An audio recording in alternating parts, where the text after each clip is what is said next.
Merci Madame la Présidente. Monsieur le Ministre, Madame la rapporteure, Mesdames et Messieurs, mes chers collègues, on marche sur la tête. C'est ce que scandaient les agriculteurs ardéchois ce lundi lors de la manifestation à Privas. Et on les comprend quand on voit cette proposition de loi.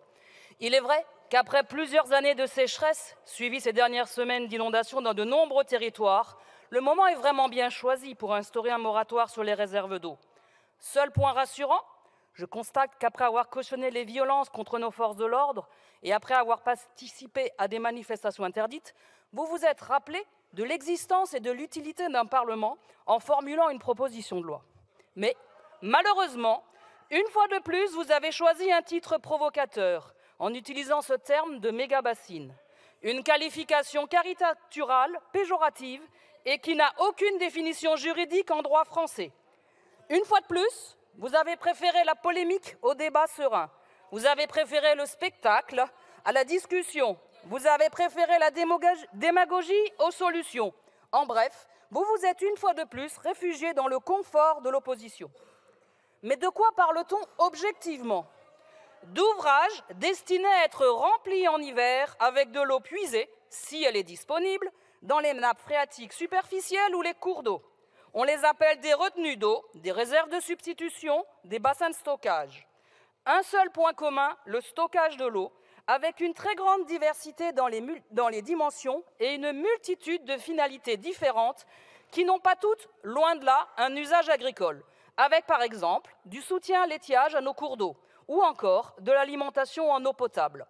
Pourquoi de tels ouvrages? Avec le changement climatique, les territoires sont et seront de plus en plus confrontés à une diminution des régimes de pluie, avec des périodes de chaleur et de sécheresse de plus en plus précoces, longues et marquées, qui impactent et impacteront de plus en plus l'ensemble des usages de l'eau, et plus particulièrement les productions agricoles, et ce, partout sur le territoire national. Et comme tout le monde le sait, l'eau est vitale pour le développement d'une plante, la vie d'un animal. Sans eau, il n'y a pas d'agriculture, et sans agriculture, il n'y a pas d'alimentation ni de sécurité alimentaire. En prétendant qu'un moratoire résoudrait la question de l'eau, vous vous moquez de nous. En réalité, vous n'assumez pas que ce moratoire est une interdiction cachée. Vous prétendez qu'il permettra la mise en place d'un espace de concertation. Mais si telle était votre intention, vous en auriez dessiné les contours dans ce texte. Ce n'est pas le cas. Vous ignorez par ailleurs les nombreuses concertations nationales et locales qui ont eu lieu sur ce sujet. Pas étonnant quand on connaît les méthodes de votre parti pour résoudre les conflits. Dans votre monde, la concertation n'a de valeur que si elle vous donne raison.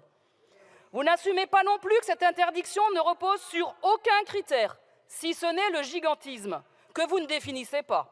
Pourtant, vous savez bien que ces ouvrages sont déjà soumis à autorisation ou déclaration préalable, qu'ils font l'objet d'études de volume, d'études d'incidence ou d'impact, qui évaluent l'ensemble des répercussions ou impacts sur le territoire, sur l'environnement. Que chaque dossier fait l'objet de nombreux examens au travers de procédures strictes.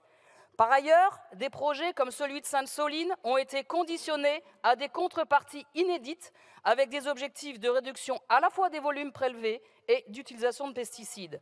Et vous oubliez de dire que des projets ont été annulés, ce qui démontre l'exigence des textes en vigueur, sans pour autant remettre en cause la pertinence de ces installations. Inutile d'argumenter plus.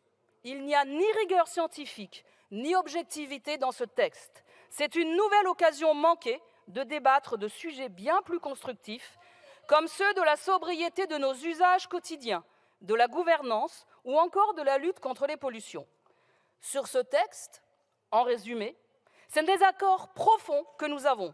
Désaccord partagé par vos amis sénateurs de gauche qui, dans un récent rapport, estiment que les retenues à usage agricole font partie de la solution. Cela reflète nos visions totalement différentes pour mener à bien la transition écologique de notre pays. Vous interdisez, nous régulons. Vous clivez, nous accompagnons. Vous faites sans, nous faisons avec. Vous critiquez et caricaturez, nous proposons et avançons. Du Varenne de l'eau au plan eau, c'est ce que nous faisons et que nous continuerons à faire pour faire de ce pays une France forte aux ambitions écologiques, claires et qui surtout, ne laisse personne sur le bord du chemin. Seule Madame. Aussi, dans l'intérêt de l'oratrice a la parole, et chacun d'entre nous, de toutes les Françaises et de tous les Français, cessez Cessez de vouloir nous faire marcher sur la tête. Je vous remercie.